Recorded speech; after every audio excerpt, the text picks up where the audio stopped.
기독교에는 몇 가지 중요한 절기가 있습니다.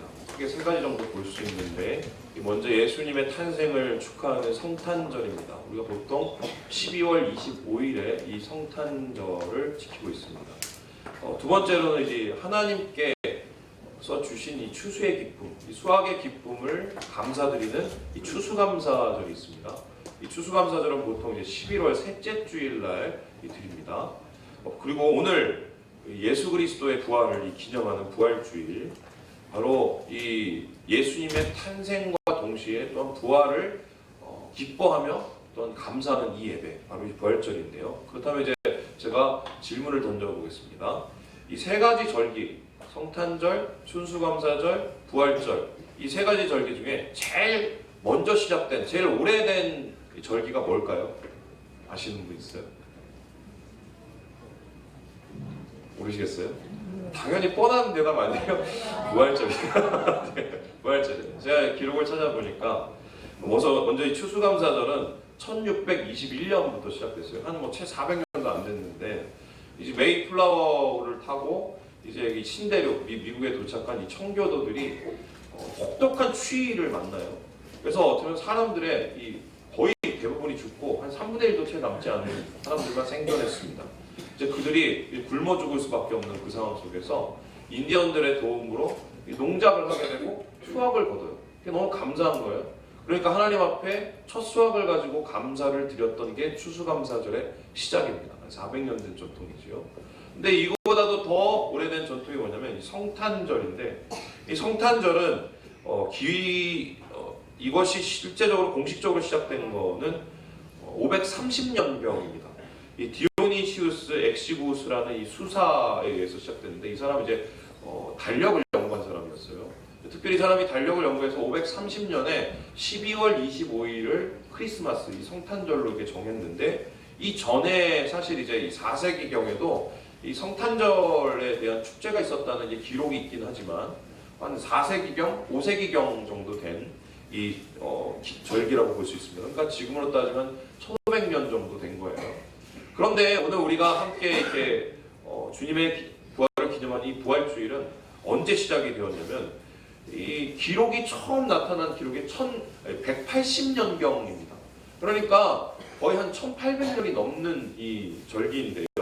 이것이 공식화돼서 로마 교회에서 정식적으로 부활주일을 지키게 된 것은 325년에 니케아 공회에서 결정이 났습니다. 무슨 이 역사 얘기나 싶으신데, 그러면 한번 다시 질문을 해볼게요. 자, 부활주일이 제일 오래되었다는 곳인데, 그러면은 이 성탄절, 그리고 부활절, 그리고 추수감사절 중에 우리가 가장 중요하게 여겨야 되는 이 절기가 무엇일까요? 네, 다 아시죠? 부활절입니다. 왜 그렇습니까? 이게 가장 오래되었다는 소리는 뭐냐면, 초기에 이 초대 기독교인들이 예수님의 부활을 굉장히 중요시 여겼다는 의미겠죠. 그렇다면 우리의 신앙을 한마디로 표현하면 뭐냐면, 우리의 믿음, 우리의 신앙, 이 예수 그리스도를 믿음은 십자가에서 시작해서 부활로 끝이 난다고 볼 수 있습니다. 그러니까 예수 그리스도의 십자가를 통해서 우리는 무엇을 얻습니까? 죄로부터 의에 이르게 됩니다. 예수님께서 계속 제물이 되셨어요. 이 죄를 통해서 우리는 죽어야 되는데, 그 벌을 받아서 다 죽고 하나님께 단절돼야 되는 인생이었지만, 예수님께서 대신 죽음으로, 대속 제물이 되심으로 우리는 공짜로 믿기만 하면 의에 이르는 역사가 이루어집니다. 이것이 신앙의 출발이고 이것이 십자가인 것입니다. 그리고 나서 이 부활을 우리는 끝맺게 되는데요. 부활이라는 것은 무엇이냐? 죽음 가운데 있는 우리의 인생이 생명으로 옮겨지는 사건입니다. 예수님께서 부활의 첫 열매가 되셨다고 말씀 가운데 말씀하십니다. 이것은 무엇입니까? 예수님이 첫 열매가 되셨다는과 동시에 부활의 길을 열어주셔서 예수 그리스도와 함께 죽고 예수 그리스도와 함께 다시 살아가기로 작정한 주를 믿는 사람들은 주님의 부활의 이 능력을 함께 누리게 되는 것입니다. 그래서 우리는 주님 안에서 죽음 인생이 생명 가운데 인도되고 다시 살아나는 이 영생의 소망을 갖게 되는 것, 이것이 바로 다름 아닌 부활절의 기념의 의의라고 할 수 있겠습니다. 그런데 이제 매년 주일마다 부활주일마다 많이 들었던 말씀입니다. 부활의 첫 열매가 되신 예수님, 그리고 부활은 우리에게 생명을 주었다, 영생을 주었다, 많이 들었던 말씀이에요. 근데 저는 이제 항상 이제 부활주일 맞이할 때마다 이 많은 설교들을 이렇게 듣잖아요. 이 설교들을 듣을 때마다 이제 마음에 못된 생각이 들어요. 무슨 못된 생각이냐면 이런 건데, 좀 경망스러운 표현인데 이해해 주십시오. 이런 거예요. 그래서 뭘 어떻게 하라는 소리야, 이런 생각이 들어요. 이게 무슨 소리냐, 예수님이 부활하신 것도 믿어요. 또한 예수님이 십자가에 못 박히신 것도 믿어요. 그러면 이 예수님의 부활을 내가 믿는 사람에게, 나에게 그러면 내 삶이 어떻게 변해야 된다는 거야? 내 삶 속에서 이 부활은 어떤 의미라는 거야? 이렇게 물어볼 때 참 답답한 생각이 많이 들 때가 있어요. 이 십자가의 경우는 굉장히 확실한 열매가 있습니다. 무엇입니까? 우리가 일생 가운데 살다가 어느 순간인가 예수님의 십자가를 부딪히고 맞부딪히게 될 때 어떤 변화가 일어나나요? 아주 결정적인 변화가 일어나는데 바로 회개입니다. 회개. 우리의 죄된 자아를 발견합니다. 죄뿐인 우리의 인생을 발견하고 예수 그리스도의 십자가 앞에 섰을 때 나의 죄 때문에 죽으신 예수님 앞에 무릎을 꿇을 수밖에 없어요. 그것 속에서 우리는 어떻게 돼요? 돌이키고 우리의 삶을 하나님 앞에 드리기로 작정을 하고 우리의 삶 속에서 회개의 열매로 주님 앞에 나아갑니다. 그러니까 십자가는 확실한 이 열매와 변화가 보이는 거예요. 그런데 반면 부활의 경우는 좀 되게 애매하고요, 거리감이 있어요. 예수님을 부활을 믿음으로 살아가는 것, 이것을 우리가 부활신앙이라고 하는데, 이제 부활신앙을 통해서 우리는 무엇을 얻느냐? 부활의 소망을 얻습니다. 그러니까 우리가 예수님과 함께 다시 살아난다는 소망을 얻는데, 근데 이거는 먼 얘기예요. 그렇죠? 지금 다시 살아나는 일이 뭐 필요가 있나요? 제가 지금 살아있는데, 그리고 세상의 끝에 주님과 함께 왕노릇하며 영생을 누리는 것, 이것도 먼 얘기예요. 그런데 이 부활 신앙을 가지고 부활 소망으로 살아갈 때 당장 우리 앞에는 이 먼 부활의 기쁨, 먼 영생의 기쁨보다 더 가까운 게 있어요. 그게 뭡니까? 계속돼서 반복되는 일상이에요. 그러니까 어제와 오늘과 내일이 똑같은 일상이 반복되는데, 이 일상 속에서 과연 부활신앙은 어떤 의미를 가지는가? 이 일상 속에서 과연 부활신앙은 어떤 열매를 일어나는가? 그리고 부활을 받은 자가, 부활을 누리는 자는 삶 속에서, 일상 속에서 어떤 변화가 일어나야 되는지를 질문해 볼 때 애매할 때가 많아요. 저는 그래서 오늘 이 질문에 대한 얘기를 함께 나누려고 합니다. 그래서 제가 오늘 이 설교의 제목을 잡은 게 부활의 일상이에요. 부활의 일상이라는 뜻은 무엇이냐? 바로 내 일상 가운데서의 부활은 어떤 의미일까? 이 부활신앙이 내 삶 속에서 어떠한 변화를 가져와야 되는가? 부활신앙의 열매는 내 삶 속에서 구체적으로 어떤 일을 일으킨가? 이 얘기를 오늘 여러분과 함께 나누려고 합니다. 이 톨스토이라는 이 러시아의 작가가 있어요. 이 사람의 쓴 소설 중에 가장 유명한 소설이 부활이라는 소설이 있습니다. 이 부활이라는 소설에서 이 톨스토이는 부활을 어떻게 정의하냐면 양심의 회복, 인간성의 회복이라고 정의하고 있어요. 이 부활이라는 소설의 주인공이 네홀리도프라는 사람이 있는데, 이 사람은 이제 귀족 출신입니다. 근데 귀족 출신인데 한마디로 이 귀족 출신이 어느 여름에 놀러를 갔다가 거기서 아리따운 이 열 몇 살의 이 카추사라는 여인을 발견을 해요. 그리고는 그 여인한테 반해서 어떻게 합니까? 가지고 놉니다. 그러니까 자기의 인생에서 한마디로 놀잇감으로 삼는 거예요. 그러면서 한 인생이 망가지고 그 한 인생이 망가진 것을 잊고 살아갑니다. 근데 이 주인공이 다시 카추사를 만나게 되는데요. 어디에서 만나게 되냐면 재판정에서 만나게 돼요. 재판정에서 그 카추사를 만났을 때 카추사는 어떤 인생이었냐? 완전히 망가진 인생이었어요. 그 망가진 카추사의 모습을 바라보고 이 네올리도프는 충격을 받습니다. 와, 나의 죄 때문에, 나 때문에 이런 일이 일어났는가 하면서 충격을 받아요. 그리고 나서 어떻게 되냐면은 내가 이 사람을 위해서 어떻게 해야 되지 하는 고민에 빠집니다. 그 고민에 빠졌을 때 이 사람에게 부활이라는 것이 일어나는데, 그 부활이라는 것은 뭐냐면은 양심이 회복되는 거예요. 그래서 어떤 변화가 일어나는가? 이 카추사의 구명운동을 위해서 헌신하는가 하면 심지어 이 카투사가 벌을 받아서 시베리아로 유배를 가는데 그 시베리아로 유배를 가는 그 곳까지 따라가서 카투사를 옆에서 돕습니다. 그런데 이야기의 이제 해피엔딩은 이 카투사가 이 주인공을 용서하고 행복하게 살았다 이렇게 끝나야 되는데 그러지 않아요. 또 하필이면은 이 카투사가 다른 남자를 좋아해요. 그러니까 이 주인공은 다른 남자와 결혼하는 거를 축복을 해주고 자기는 어떻게 살냐면은 가난한 사람들, 버림받은 사람들, 소외받은 사람들을 위해서 인생을 헌신하는 게 이 소설의 끝이에요. 그래서 톨스토이가 말하는 이 부활이라는 것은 인간이 인간답게 변하는 겁니다. 그래서 어떻게 보면 이것은 우리에게도 적용되는데 예수님의 부활을 경험한 사람은 양심이 회복되고 인간다움을 회복되는 것이라고 할 수 있어요. 하지만 이것이 전부 부활신앙이다. 부활신앙은 곧 양심의 회복이다. 부활신앙은 곧 인간성의 회복이라고 말하기에는 뭔가 부족한 2%가 있는 것이지요. 그래서 오늘 저는 진지하게 한번 생각을 해봅니다. 나는 예수님의 부활 앞에 섰을 때 어떤 변화가 일어나는가? 내 삶 속에서 이 부활신앙이라는 것은 과연 어떤 의미인가?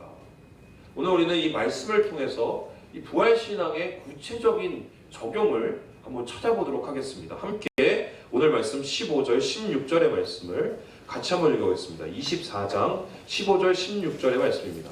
같이 읽겠습니다. 시작! 그들이 서로 이야기할 때에, 문의할 때에 예수께서 가까이 이르러 그들의 눈이 가리어져서 그인 줄 알아보지 못하거늘. 오늘 우리는 본문에서 엠마오로 가는 두 제자를 발견하게 됩니다. 한 사람의 이름은 글로벌하고 전해져 있고 다른 사람의 이름은 알려지지 않습니다. 하지만 이들이 지금 엠마오라는 곳에 내려가는데 이 엠마오라는 곳은 예루살렘으로부터 10km 정도 있는 떨어진 곳으로 지형상으로 보면은 예루살렘이 여기면 엠마오는 여기예요. 내려가는 길이에요. 그러니까 지금 엠마오로 가는 이 두 제자는 내려가는 길을 걷고 있는데 왜 그러냐? 지금 그들은 집으로 낙향을 하고 있는 것입니다. 왜 그들이 집으로 낙향을 할 수밖에 없느냐? 이 사람들은 예수님을 쫓아서 자신의 인생을 헌신하고 주님을 따르던 자들이었습니다.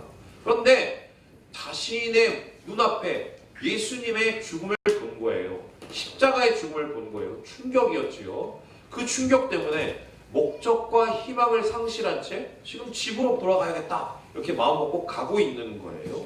그런데 예수님께서는 갑자기 이렇게 집으로 돌아가고 있는 이 엠마오로 간 두 제자들에게 불쑥 나타나셨어요. 그리고 이들을 길을 같이 걸어가십니다. 동행해 주세요. 그런데 더 놀라운 것은 예수님이 부활하셔서 그들에게 나타났다는 것도 놀라운데 이들이 예수님을 알아보지 못했다는 건 더 놀라운 일이에요. 이 사람들은 예수님과 함께 대화를 나누기도 하고 예수님과 함께 밥을 먹기도 하고 예수님과 함께 걷기도 하는 이 장면에서 전혀 예수님을 못 알아보고 있어요. 왜 예수님을 이들이 알아보지 못했을까? 이에 대해서 세 가지 정도로 요약할 수 있는데요. 이 첫 번째는 뭐냐면은 잘못된 희망. 두 번째는 뭐냐면 잘못된 편견. 그리고 세 번째는 뭐냐면 잘못된 경험 때문이라고 할 수 있습니다.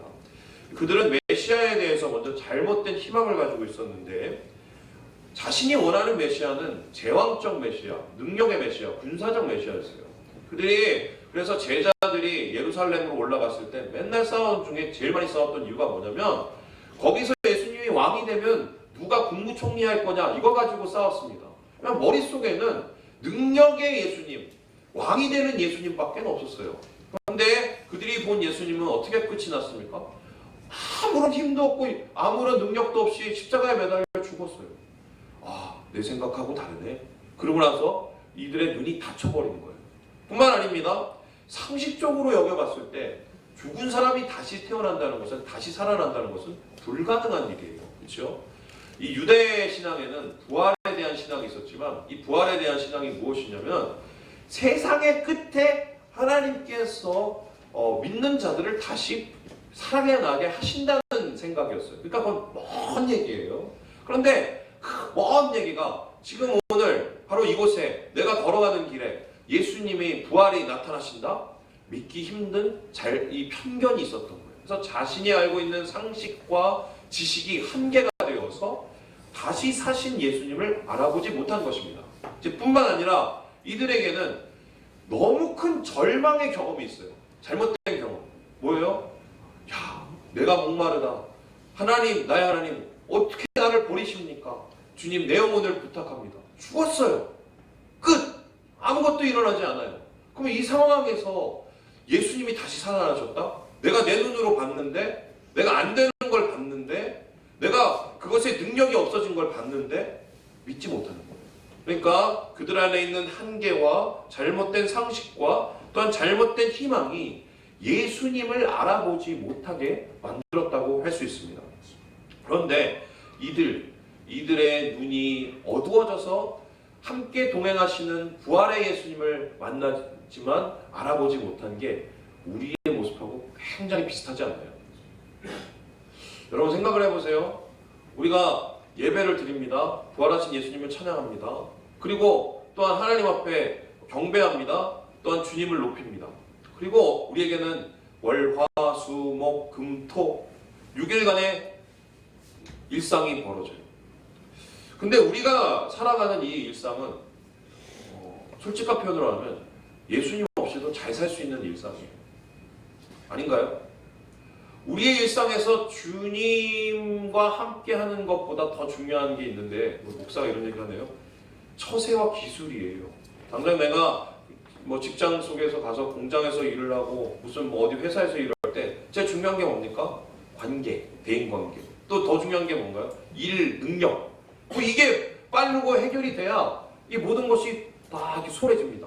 그러니까 예수 그리스도를 믿고 의지하고 예수님을 위해서 살아가는 것보다 당장 내가 맡은 것을 할 수 있는 능력, 제가 할 수 있는 기술, 처세, 이게 더 커 보이는 인생이에요.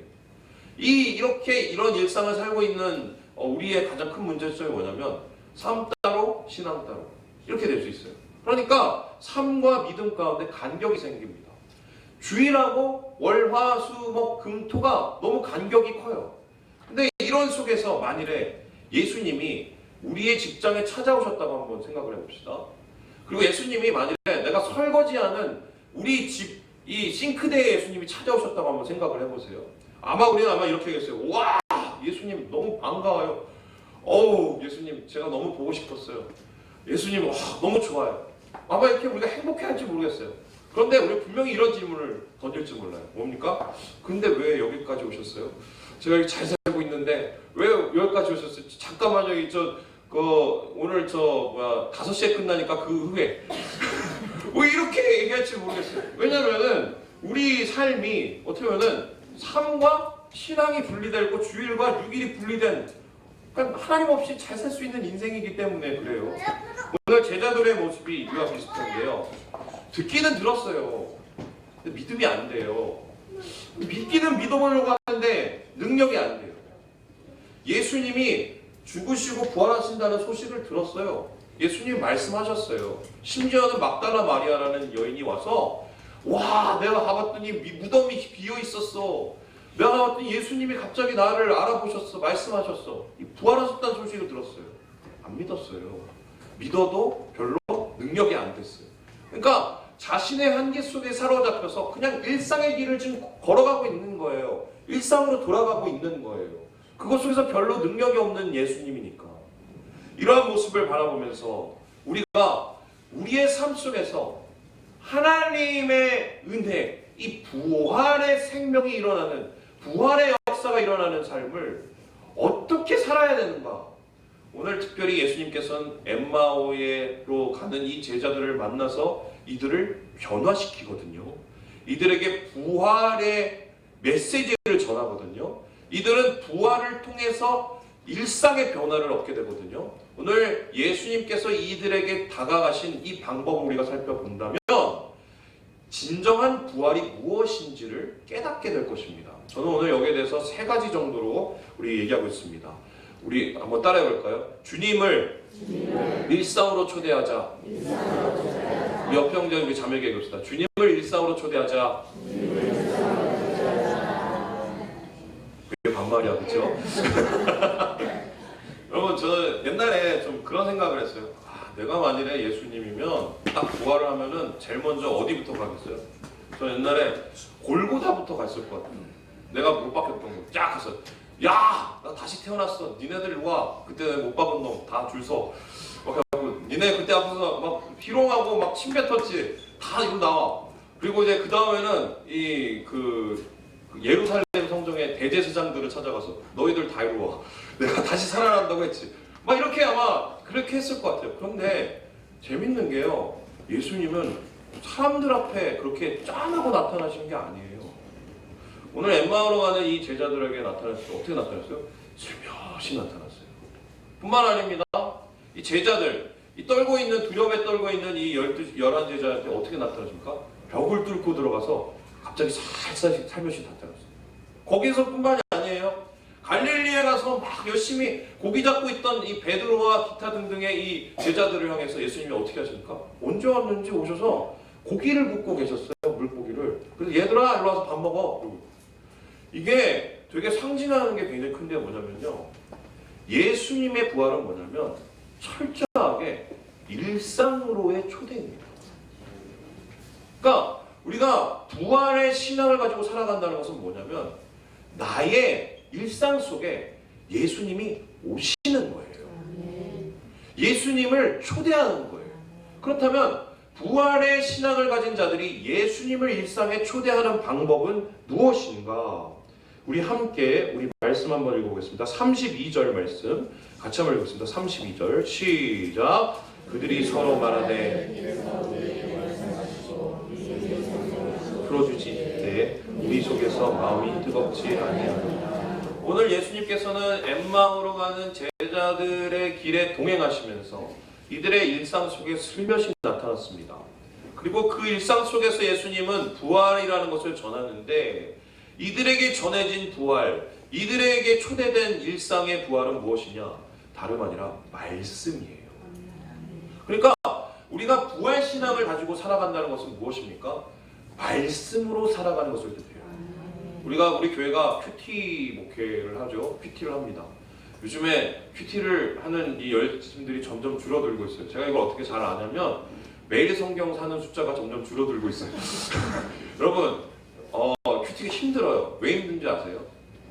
우리의 본성에 반대되기 때문이에요. 우리의 본성은 우리 맘대로 살길 원해요. 우리 편한 대로 살길 원해요. 근데 부활의 신앙을 가지고 사는 사람들의 이 본성은 변화됩니다. 말씀으로 살아가는 거예요. 이 말씀으로 산다는 것은 단순히 내가 말씀을 보고 하루에 나 3장씩 읽을 거야 이거 아니에요. 이게 발전되어서 말씀이 우리의 마음속에 쌓일 때 어떤 일이 일어납니까? 한 가지 행동, 한 가지 말, 또한 한 가지의 일을 계획할 때 내 뜻대로 하는 게 아니라 주님의 음성을 물으면서 합니다. 내가 누군가를 향해서 위로할 때도, 내가 누군가를 향하여서 어떠한 계획을 짤 때도 내 머리로 짠 계획, 내 생각에 충만한 나의 교만함으로 사는 게 아니라 하나님을 의지하고 주님의 말씀을 묵상함으로 생기는 그 은혜를 가지고 살아가는 것. 이것이 다름 아니라 부활신앙이 가지는 첫 번째의 변화입니다. 여러분 말씀으로 사셔야 돼요. 우리 영병제의 자매에게 얘기합시다. 말씀으로 삽시다. 네, 부활의 신앙을 믿는 사람은 말씀으로 사셔야 돼요. 두 번째로 우리가 오늘 바라보는 부활신앙이 우리에게 전해주는 변화는 뭐냐? 우리 따라해 볼까요? 주님을 식탁으로 초대하자. 여러분 주님을 일상으로 초대받은 이 엠마오의 제자들이 예수님의 말씀을 듣고 그 뜻대로 살아갔지만 그것이 그들에게 완전히 눈이 밝아지는 그런 변화를 이끌어주지 않았어요. 그런데 이들이 언제 눈이 밝아졌느냐? 오늘 이 30절에 보면 이런 말씀이 나오는데 그들과 함께 음식 잡수실 때라고 합니다. 그리고 축사하시고 때에 그들에게 주시니. 그리고 31절 한번 같이 볼까요? 31절입니다. 시작. 그들의 눈이 밝아져 그인 줄 알아보더니 예수는 그들에게 보이지 아니하는지라. 이 얘기를 하면서 어떤 그 목사님이 우스갯소리로 얘기하더라고요. 일단 먹어야 눈이 밝아진다고. 안 먹으면 당이 떨어져서 이렇다고 얘기하는데 여러분 그게 어느 정도 맞는 얘기인 거 아세요? 왜냐하면 예수님께서 이 세상에 왔었을 때 제일 많이 하신 게 뭐냐? 먹는 거였어요. 그래서 오죽했으면 예수님 별명이 뭡니까? 먹기를 탐하는 자, 우리로 따지면 먹보예요. 먹보. 그 예수님의 별명이에요. 왜 예수님은 먹보라는 별명을 가지게 되는가? 특별히 이 예수님의 마지막 식사, 마지막 식탁을 통해서 예수님이 함께 먹으신 이유가 드러났는데 그게 바로 뭐냐면 성찬이에요. 예수님께서 마지막 식탁을 나누시면서 뭘 했습니까? 떡을 떼었습니다. 오늘 성찬을 나누죠. 자, 이게 내 살이야. 너희들 이거 먹어야 나처럼 산다. 그리고 잔을 나눴습니다. 이게 내 피다. 이거 마셔야 나처럼 산다. 그리고 그들과 함께 떡을 떼고 잔을 나눴습니다. 그리고 예수님께서는 떡을 떼고 잔을 나눈과 동시에 붙잡히셔서 십자가에 못 박히셨어요. 그렇다면 주님을 우리의 식탁으로 초대한다는 것은 어떤 의미인가? 식탁이라는 것은 무엇입니까? 우리가 먹고 사는 문제인데 이 먹고 사는 문제에 주님의 성찬이 이루어지는 것이고 이 성찬은 다름 아니라 주님을 예배하는, 주님을 만나는 것을 뜻합니다.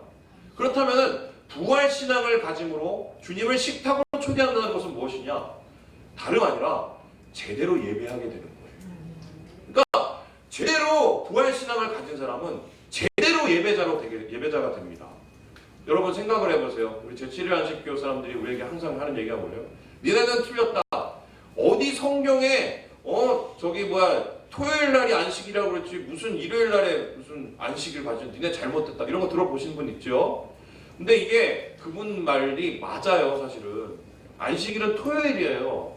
근데 우리가 안식일이 토요일임에도 불구하고 일요일 날에 우리가 안식을 하고 있는 이유가 뭐냐? 이유는 단 한 가지예요. 예수님이 이날 부활하셨기 때문이에요. 그렇다면은 부활의 신앙을 가진 사람들은 무엇이 이루어졌습니까? 예배 회복이 일어나요. 그러면 다른 것은 몰라도 나의 삶 속에 이 먹고 사는 일에 생존을 위해서 살아가는 것이 아니라 생명을 누리기 위해서 살아가기 위해서 예배가 회복되는 것이 부활신앙의 변화입니다. 여러분 예배 목숨 거셔야 돼요. 그게 부활신앙을 가진 자들의 나타나는 열매입니다. 우리 옆형제 자매 얘기합시다. 예배의 목숨을 겁시다. 예. 마지막으로 오늘 이 부활신앙이 우리에게 일상에게 다가오는 변화는 무엇인가? 다름 아니라 이들의 마지막 행동과 관계된 것이었습니다. 우리 함께 오늘 우리 33절의 말씀을 같이 한번 읽어보겠습니다. 33절의 말씀입니다. 시작. 곧 그때로 일어나 예루살렘으로 여러분 마지막의 변화는 뭐냐면 주님의 공동체로의 복귀예요. 무슨 소리냐? 이들이 지금 엠마오로 내려간 이유는 그냥 개인적인 삶을 살려고 내려갔어요. 나의 삶을 살려고 내려간 거예요. 근데 그들이 예수님의 부활을 경험했어요. 부활하신 예수님을 만났어요. 그리고 어떻게 합니까? 내려가던 엠마오의 길에서 돌이켜서 예루살렘으로 도로 올라가고 있었습니다. 근데 그 예루살렘에는 무엇이 있었습니까? 다름 아니라 자신과 함께 동고동락한 공동체, 교회가 있었습니다. 그렇다면 부활신앙을 가진 사람들은 무엇이 달라야 됩니까? 예배가 달라지고 또한 삶의 일상이 달라짐과 동시에 뭐예요? 교회 중심의 삶을 살아야 돼요. 여러분 우리는 이들이 엠마오에서 예루살렘으로 올라갔다는 것은 나의 삶에서 우리의 삶으로 변화되었다는 것을 뜻해요. 그 우리라는 것은 도대체 누구인가? 예수 그리스도의 보혈로 속죄를 받고 예수 그리스도의 부활로 다시 태어난 부활 공동체, 바로 주님의 성령의 교회를 뜻하는 거예요. 여러분 그래서요 저는 이렇게 얘기하고 싶습니다. 이제 우리는 사업의 삶에서 벗어나서 사역의 삶으로 나아가야 돼요. 이게 부활신앙에 가지는 가장 큰 열매입니다. 목사님 그러면은 교회 와서 좀 죽자고 살아야 된다는 소리인가요? 아니에요. 교회 중심의 삶을 산다는 것은 두 가지의 의미예요. 첫 번째 뭡니까? 다름 아니라 주님을 위해서 함께하는 삶을 사는 거예요. 여러분 이 교회 안에서 서로 모였을 때 마음에 안 드시는 분들 되게 많지요? 없나요? 이게 정말 좋은 교회예요. 저는 좀 있는데 자, 농담이에요. 그런데도 우리가 예배를 드리고 이곳에 오잖아요. 이유는 뭔지 아세요? 예수님 안에서 다시 태어났기 때문이에요. 부활했기 때문이에요. 그래서 함께 부활하고 예수 그리스도의 피로 함께 거듭난 우리들은 무엇을 누립니까? 진정한 주님의 형제자매를 얻게 되는 거예요. 우리 옆형제에 있는 옆자매들이 우리 진짜 형제자매예요. 저는 여러분의 아버지입니까? 형제자매예요. 저 자매 아니에요? 형제예요. 형제. 그러니까 우리가 주님 안에서 한 공동체를 회복하는 것. 그리고 이 한 공동체는 무엇을 향해서 나와 있습니까? 영혼 살리는 것. 오늘 이분들이 이 예루살렘에 올라가서 뭐랬냐? 와, 예수님이 부활했어요. 와, 예수님이 다시 사셨어요.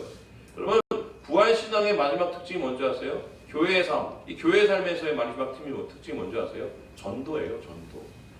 전도 함부로 하는 거 아니에요. 진짜 부활을 믿는 사람들이 전도를 할 수 있어요. 어떻게 수많은 제자들이 뭐 사자밥이 되고 가죽이 벗겨져서 죽고 아니면 창에 찔려서 죽고 어떻게 그렇게 두려움에 떨던 사람들이 갑자기 담대해졌을까요? 부활의 예수님을 만났기 때문이에요.